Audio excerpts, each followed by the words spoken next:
Hey guys, welcome back to Vintage Halloween. Toby and I are here and we're going to discuss this cool wall behind me, which is actually the first big Halloween wall of my room so far. And behind me you have a cool screen. It's a backdrop from Hulu and it's actually I think called Spooky Backdrop or something like that. And this one's Day of the Dead, so it got nice ambiance to our video here.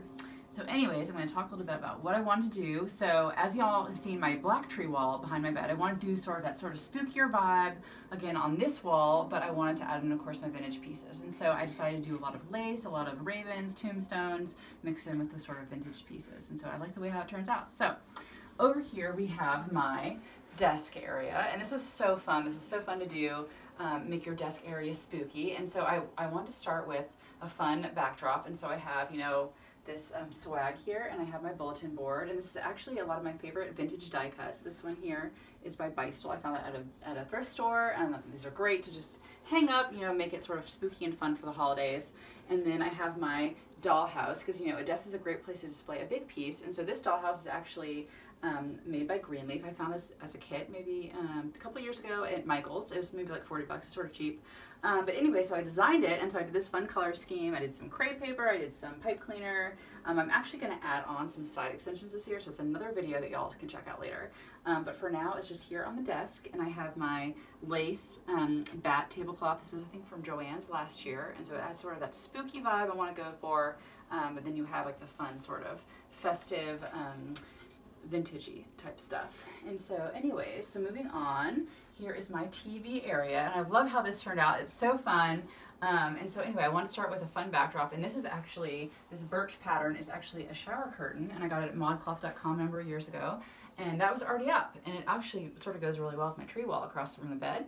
And so I thought that'd be fun to just leave up because it's black and white, so I left that up. And then in front of it I have this foliage here, and I have 6 stalks. These are all from Pottery Barn, and so I have 3 on each side. And then to hang it on the wall, I use my favorite hack, which is a hair elastic. Yeah, it's so simple and it's so easy. So you take the hair elastic, you wrap it 3 times pretty tightly around the stalks right here, and then you just put a nail on the wall and hang it with a hair elastic on the wall. And it's actually cool because it creates this sort of cozy vibe because they hang in. They hang in and over. So it's sort of like a cozy bower hanging over the TV, and so I love that. I love that effect. I love that vibe. When you're watching spooky, you know, spooky movies, Hocus Pocus in October, and it's cold and chilly, you have a nice, cozy little bower hanging over your TV. So it's sort of fun, and I love that hack. It's so easy. You can also hang it. If you hang it wrong, you can fix it. It's really easy to use hair elastic and fix things.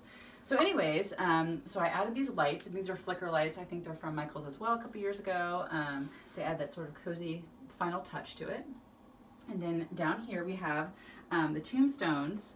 These are all from like Walmart and the dollar store last year, and they're all made out of styrofoam. And these are a great hack to when you want to hide, you know, unruly cords. And so I have unruly cords back behind here, and then some over here. And so they're all hidden behind the tombstones, but then it adds, of course, another awesome gothy vibe, which is so fun and so spooky to have the tombstones at the base. And then I have my favorite vintage JOLs, and these are all paper mache, this one and this one, and I have my ravens on top. And it's also good because you want to have something sort of movable, because this is a DVD player, and of course you want to access your DVDs clearly. So you can just pick this up, move it out of the way, put it on the DVD, and put it back in. So it's a good, easy thing to do. But anyway, my favorite thing about this wall is actually, oh, it's on the ceiling right here.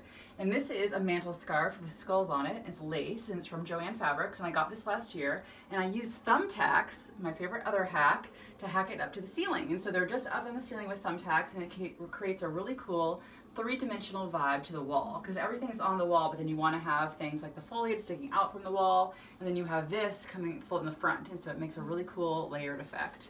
And it's spooky, and it's also cozy. Spooky and cozy are my favorite things.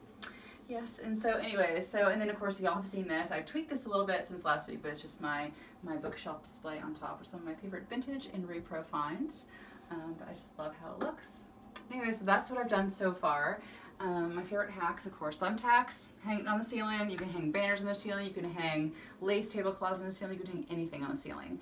Thumbtacks, especially things that are light. And so it's really, so remember that. Really easy to do, thumbtacks on the ceiling. And then also faux foliage is so fun to hang up with hair elastics. So easy. So yeah, so anyway, so that's this wall in my bedroom, and so next week we're going to continue the bedroom makeover on Sprucing for Halloween, and we're going to do maybe my chair area. It's going to be really cozy, and we're going to make some things for that. So if you guys want to join me next week, we'll keep on rolling. But anyway, thank you guys for joining in, and I'll see you next week.